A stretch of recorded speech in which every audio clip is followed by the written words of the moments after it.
بسم الله الرحمن الرحيم الحمد لله رب العالمين والصلاة والسلام على رسول الله وعلى آله وصحبه أجمعين. All praise and thanks belongs to Allah subhanahu wa ta'ala, and may the peace and blessing of Allah be upon His servant and final messenger Muhammad sallallahu alayhi wasallam. As to what follows, my dear respected brothers and sisters in Islam, Assalamu alaikum wa rahmatullahi wa barakatuh.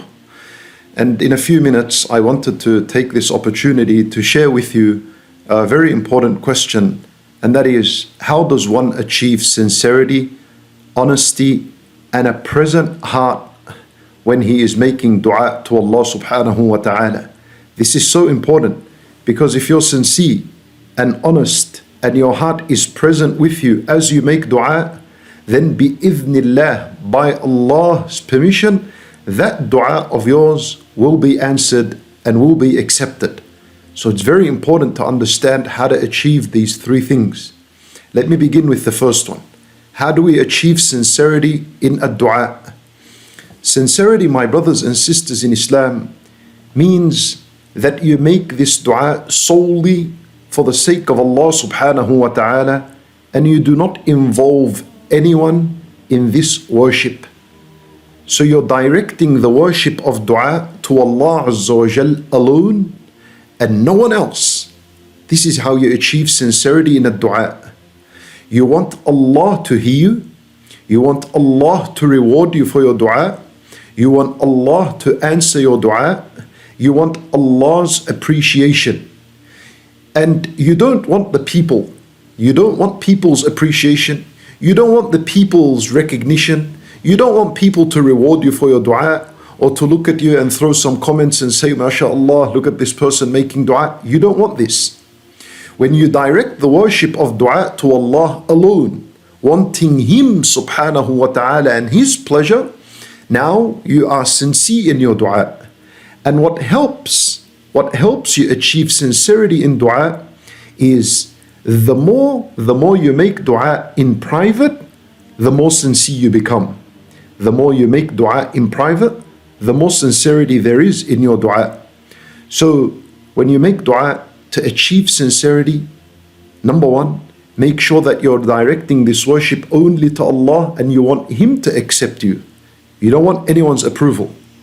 And number two, hide it. Keep it away from public eye. Go into your own room, in your own corner, as much as you can. Make dua in private, because that is closer to sincerity. That is closer to sincerity. Not like what we see people today. They film themselves making dua and then they post it for the entire world to see. Where is the sincerity in that? It destroys sincerity, my brothers and sisters in Islam. For the more private your dua is, the much more sincere it's going to be. That's number one. That's how we achieve sincerity. Point number two, how do we achieve honesty in dua? That's very important. Honesty in dua, in other words, what are you going to ask Allah? Are you asking Him for forgiveness? Are you really honest? Are you honest? You want Allah's forgiveness or not? That's what sincerity is. How do you achieve this? By selecting the times in where dua is accepted. When you select the times during the day and the night in where dua is accepted, that is you being honest, that you really want to ask Allah Azza wa Jal for whatever it is that you want of Him subhanahu, or from Him subhanahu wa ta'ala.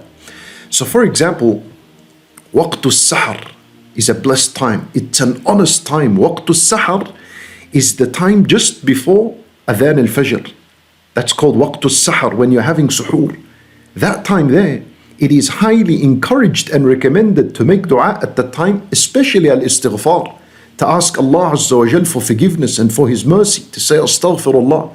Why is that an honest time? Why? Because just before Fajr, which is still night time, this is a time in which people want to sleep. The body wants to sleep, the body wants to rest.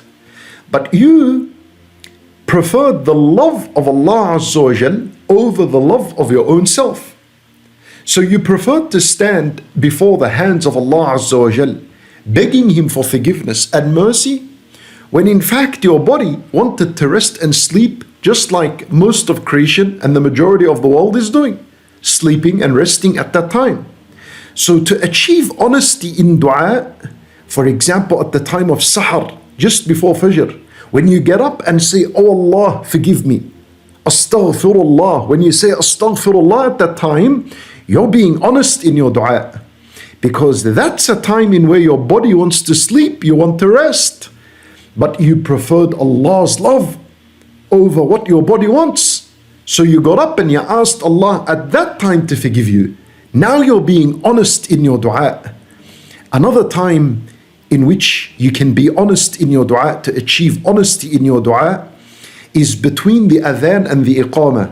And Nabi sallallahu alayhi wasallam teaches us that between the adhan and the iqamah, there is a moment of an accepted dua. Allahu Akbar. So if you're honest that you really want what you're asking Allah Azza wa Jal for, then don't waste that time. How is that an honest time? It's an honest time because when you hear the adhan, that is Allah calling you to come to the prayer. Allah is calling you. So you answer Allah's call and you go to the masjid. Now that you have answered Allah's call, Allah Azza wa Jal will answer your call. He will answer your supplication. This is why the dua between adhan and iqamah is an honest time. It's as though you're saying, "Oh Allah, I answered your call. I came to the masjid. I answered your call. You called me, hayya ala salah, come to pray. I answered this call. Now, oh Allah, answer my dua. Answer my dua." And you make dua at that time. Allahu Akbar. This is an honest dua. And for the sisters that are listening, that might ask, what about us if we were to pray at home? How can we achieve this accepted dua between adhan and iqamah? For the sisters, if they were to pray at home, then the accepted dua between adhan and iqamah is based on her adhan and iqamah in the house. So for the sister, not to waste this opportunity of accepted dua, make adhan, if you're praying at home, make adhan at home, then wait, pray your sunnah, whatever it is, sit down and make dua. That's your accepted time of dua. After that, make your iqamah and pray the salat. Bi-idhnillah, you would have achieved a moment of an accepted dua, which is between adhan wal iqamah, same as the men that are praying in the masjid. So that's how you achieve honesty in dua. Be honest. Choose the times in which your body is preferring to do something else, but then you stop and you come to Allah subhanahu wa ta'ala, begging Him for His mercy and forgiveness and asking Him for whatever you want. That's honesty in a dua. And finally, how do we achieve a present heart during a dua? This is my last point. Very important point. Listen to me very carefully. And the dua, your heart needs to be present. And Nabi sallallahu alayhi wa sallam, he said, وَاعْلَمُوا أَنَّ اللَّهَ لَا يَسْتَجِيبُ مِنْ قَلْبٍ غَافِلٍ لَاهٍ.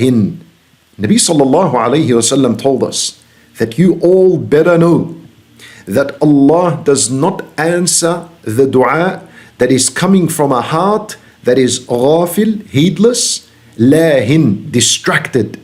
What does this mean? It means in order for your heart to be present with a dua, you must keep away from two things: heedlessness and distraction. Now, what do these two things mean? If your dua is free of heedlessness and distraction, that means your heart is present as you're making a dua, and there is a high chance that this dua will be accepted and answered by Allah Azza wa Jal. So, how do we avoid being heedless? Listen very carefully. What does it mean? Do not be heedless and distracted when making dua.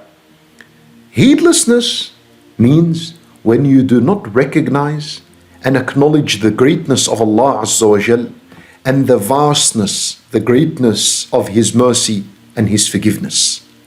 So if you're making dua, "Oh Allah, forgive me," but you're doubting in your heart, you're doubting, "I doubt that's going to happen. How is Allah going to forgive me?" Or if you're making dua and you don't recognize the greatness of Allah Azza wa Jal, you're in doubt. You're just saying, "You know what, I'll try. I hear a lot of people speaking about how incredible a dua is, so let me just make dua." If you're doing that, meaning you are heedless, your heart is not present. As a result, that dua might not go through. You need to keep away from heedlessness. So when you're making dua, don't be heedless. That means when you make dua, you say, Allahumma ghfirli, and you acknowledge Allah is great.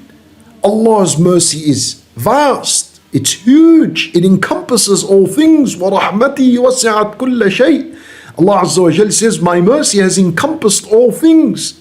And you're a human being, you're a thing, you're a shay. So Allah Azza wa Jal has encompassed you and enveloped you in His mercy as well. Now, when your heart, the way you bring your heart present in a dua is you need to acknowledge Allah's greatness when you make dua. When you do that, you're no longer heedless. Remember, you need to keep away from heedlessness for your dua, for your heart to be present.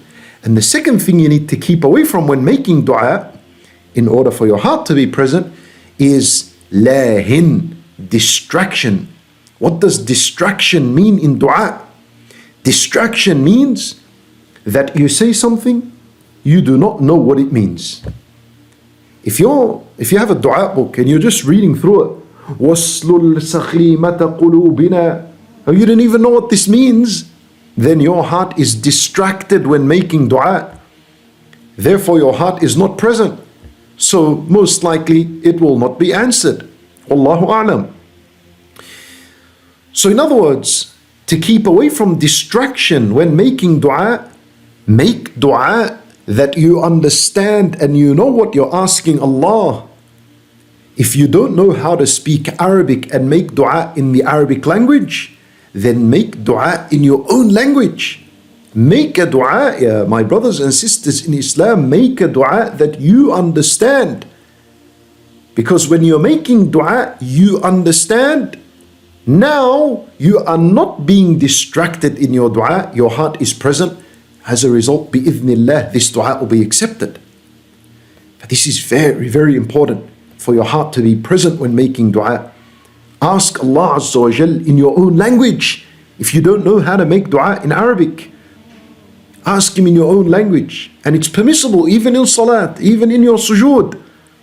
And the ulama rahimahumullah, they say, if you know how to make dua in Arabic, then you should only make dua in Arabic when in your salat, in your sujood. And if you don't know how to make dua in Arabic, then you can make it in your own language until you learn how to make dua in Arabic. For this is my brief, short message to you, my brothers and sisters in Islam. Take the opportunity of a dua in this blessed month of a dua. This is the month of Ramadan. It is the month of dua as well. This is why Allah subhanahu wa ta'ala mentioned the ayah of dua among the ayat of fasting. In Surah Al-Baqarah, there is a passage of fasting. It begins from ayah 183 and it continues for about 4 or 5 ayat. In between these ayat, there is an ayah called ayatul dua, an ayah that speaks about dua. The ulama rahimahumullah, they said the wisdom behind this is Allah teaching the servants that the best time to make dua is while you are fasting. And while you are fasting in Ramadan. Allahu Akbar. So my brothers and sisters in Islam, don't waste this opportunity. If you've come late to this live session, listen to this video again and I explain in it how you can achieve sincerity in dua, honesty in dua, and a present heart when making dua. May Allah subhanahu wa ta'ala answer all your dua. May Allah subhanahu wa ta'ala forgive our sins. May Allah subhanahu wa ta'ala forgive our shortcomings and grant us the paradise bi'idhnihi ta'ala. We ask Allah Azza wa Jal to bless us and to bless the remaining days of Ramadan for us. And we ask Him subhanahu wa ta'ala to allow us to catch Laylat al-Qadr. And we ask Him subhanahu wa ta'ala to make Laylat al-Qadr a source of blessing for us. إنه ولي ذلك والقادر عليه. وصلى الله وسلم وبارك على نبينا محمد وعلى آله وصحبه أجمعين. والسلام عليكم ورحمة الله وبركاته.